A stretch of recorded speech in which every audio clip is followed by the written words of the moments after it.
क्या आप भी एक पेट पेरेंट हैं मगर किराए पर रहते हैं? तो आज की ये खबर आपके लिए, क्योंकि आज मैं आपको बताऊंगी कि बेंगलुरु जैसे मेट्रो सिटी में भी पेट पेरेंट होना किसी सजा से कम नहीं। तो क्या है पूरा मामला, चलिए जानते हैं। नमस्कार, आप देख रहे हैं रिपोर्टर जी और मैं हूं आपकी भरोसेमंद होस्ट लता सिंह।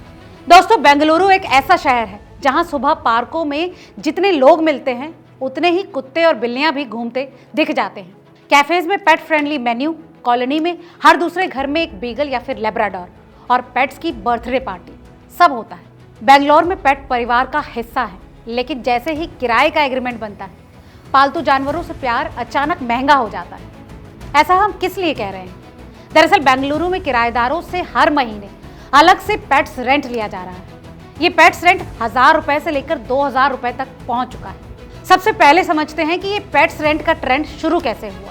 दोस्तों, ये कोई एक दिन में लिया गया फैसला नहीं था। शुरुआत हुई कोरमंगला और HSR लेआउट से, जहां कुछ यंग मकान मालिकों का कहना है कि पेट्स से घर को ज्यादा नुकसान होता है। इसके बाद ये खबर इंदिरा नगर, बेलंदूर और व्हाइटफील्ड तक फैल गई और फिर ब्रोकर बातचीत के दौरान चुपके से एक लाइन जोड़ने लगे कि पेट्स ठीक है, पर पेट्स के लिए 1500 रुपए एक्स्ट्रा लगेंगे।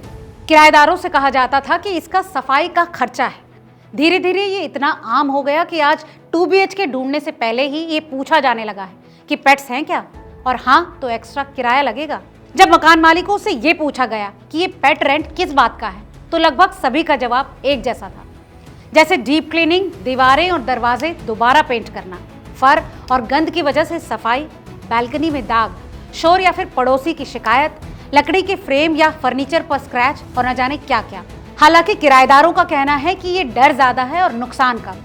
हर पेट नुकसान नहीं करते, लेकिन फिर भी नियम सभी पर लागू होते हैं। दोस्तों, आपको जानकर हैरानी होगी कि सिर्फ रेंट ही नहीं, पेट पेरेंट्स पर भी यहाँ कई तरह की शर्तें हैं। एक्स्ट्रा रेंट के साथ साथ बेंगलुरु में पेट पेरेंट्स अक्सर ऐसे रूल्स झेल रहे हैं जो कभी कभी अजीब भी लगते हैं, जैसे नॉन रिफंडेबल पेट डिपॉजिट, पहले से पेंटिंग का खर्च, लिफ्ट में पेट्स को गोद में लेकर चलने की शर्त, कुछ ब्रीड्स पर रोक, कॉमन एरिया में पेट्स ले जाने की मनाही और यहाँ तक कि पेट्स का शोर होने पर फाइन। चलिए अब जानते हैं कि इस बारे में कानून क्या कहता है। दोस्तों, कानून की माने तो किसी भी राज्य में पेट्स रखने पर सीधा बैन नहीं लगाया जा सकता। कोई भी हाउसिंग सोसाइटी ब्रीड या फिर साइज के बेसिस पर किसी भी पेट पर रोक नहीं लगा सकती, लेकिन प्राइवेट मकान मालिक अपने एग्रीमेंट में क्लॉज जरूर डाल सकते हैं। कानून कहता है कि अगर आप इस क्लॉज पर साइन करते हैं तो आपको ये नियम मानने भी पड़ेंगे, और यहीं से शुरू होता है पेट रेंट, पेट डिपॉजिट और एक्स्ट्रा चार्जेस का सारा खेल।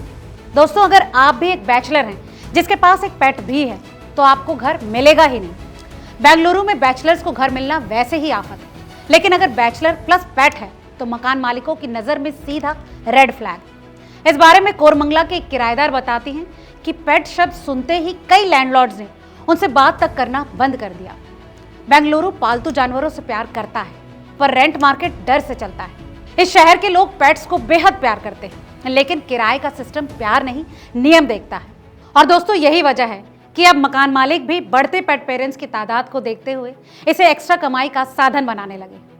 दोस्तों, अगर आप भी एक पेट पेरेंट हैं तो आज की ये वीडियो आपको कैसी लगी हमें कमेंट करके ज़रूर बताएं, और वीडियो पसंद आया हो तो इसे लाइक और दोस्तों के साथ शेयर करना ना भूलें।